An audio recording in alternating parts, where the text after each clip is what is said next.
BTS এর নতুন অ্যালবামের নাম এরিরাং। বাংলাদেশ থেকে কোরিয়া পর্যন্ত কোটি কোটি ফ্যান উত্তেজিত, কিন্তু অ্যালবামের ট্র্যাকলিস্ট দেখে ফ্যানরা থমকে গেলেন। একটাও কোরিয়ান শব্দ নেই।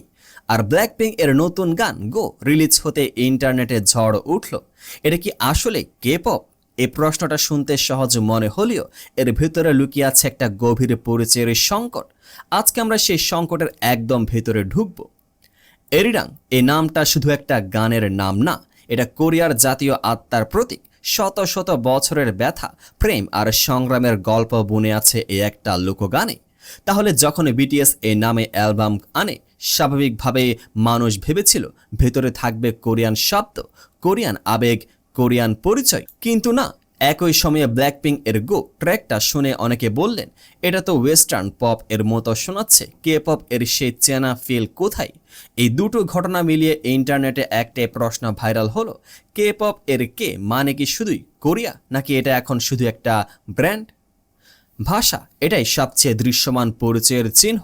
যখন কোনো আইডল গ্রুপে বিদেশি সদস্য থাকে, তখনও কোরিয়ান লিরিক্স বলে দেয় এই গান কোরিয়ান এন্টারটেইনমেন্ট ইন্ডাস্ট্রি থেকে এসেছে। এখানে একটা চমৎকার তুলনা আছে। লাতিন শিল্পী ব্যাড বানি, তিনি গ্লোবাল পপ স্ট্রাকচার ব্যবহার করেন কিন্তু গান করেন স্প্যানিশে। সেই লিঙ্গুইস্টিক আইডেন্টিটির কারণে তিনি গ্র্যামি অ্যাওয়ার্ডসে অ্যালবাম অব দ্য ইয়ার জিতেছেন। ভাষাটা শুধু কমিউনিকেশন না, এটা কালচারাল অনারশিপ। তাহলে কে পপ যদি ধীরে ধীরে কোরিয়ান ভাষা ছেড়ে দেয় তাহলে সেটা কি আর কে পপ থাকে? এবার একটু গভীরে যাই। কে পপ এর মিউজিক্যাল ডিএনএ আসলে কোথা থেকে? প্রথম প্রজন্মের কে পপ সরাসরি আমেরিকান নিউ জ্যাক সুইং থেকে অনুপ্রেরণা। পরে এলো ইডিএম, হিপ হপ এবং ওয়েস্টার্ন ট্রেন্ডস, এমনকি আজকের electronic sound oh global pop এর অংশ। বিটিএস এর সুগার ডাই চুইটা ঐতিহ্যবাহী কোরিয়ান সুর ব্যবহার করা সেই বিরল উদাহরণগুলো একটি, কিন্তু এটা ব্যতিক্রম, নিয়ম না। আর ট্রেনিং সিস্টেম, SM এন্টারটেইনমেন্ট এর প্রতিষ্ঠাতা লি সো ম্যান সরাসরি জাপান এর জনিস এজেন্সি থেকে অনুপ্রাণিত হয়েছিলেন, যেখানে জুনিয়র্স বছরের পর বছর ট্রেনিং করে ব্যাকআপ ড্যান্সার হিসেবে কাজ করে তারপর ডেবিউ করে। তাহলে বলুন, যখন কে পপ এর মিউজিক পশ্চিম থেকে আসা, সিস্টেম জাপান থেকে আসা, তখন কে এটা আসলে কোথায়? হয়তো উত্তরটা আছে মানুষের মধ্যে, সংস্কৃতির আবেগে এবং একটা দেশের স্বপ্নের মধ্যে। বিতর্ক যাই হোক, কে পপ এর গ্লোবাল ইম্প্যাক্ট এখন কনক্রিট সংখ্যায়। সাউথ কোরিয়াতে গত বছর বিদেশি পর্যটক এসেছেন 1,85,00,000-এরও বেশি, যা 2019-এর সর্বোচ্চ রেকর্ড ভেঙে দিয়েছে। 2024 সালে সাউথ কোরিয়ার music industry revenue 13.27 trillion Korean won. এমনকি জাংকুক যখন সোশ্যাল মিডিয়াতে বুলডাক সস দিয়ে রান্না দেখালেন, সেই সস এর বিদেশি বিক্রি হঠাৎ করে আকাশ ছোঁয়া হলো।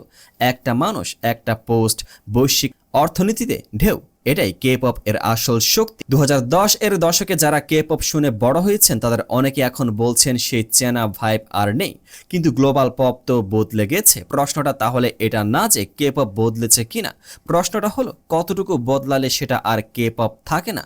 যদি গ্র্যামি জেতার স্বপ্ন দেখতে হয়, যদি গ্লোবাল স্টেজে টিকে থাকতে হয়, তাহলে কি কোরিয়ান অথেন্টিসিটি স্যাক্রিফাইস করতে হবে, নাকি ব্যাড বানির মতো নিজের ভাষায় নিজের শিকড়ে থেকেও বিশ্বজয় সম্ভব?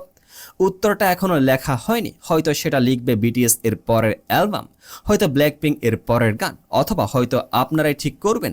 আপনাদের স্ট্রিম আর সাপোর্ট দিয়ে কে পপ এর ভবিষ্যৎ কোন দিকে যাবে কমেন্ট করুন। আপনার মতে কে পপ এর কে কি টিকে থাকবে? পেজটিকে ফলো করুন, চ্যানেলটিকে সাবস্ক্রাইব করে পাশে থাকুন। দেখা হবে পরবর্তী ভিডিওতে।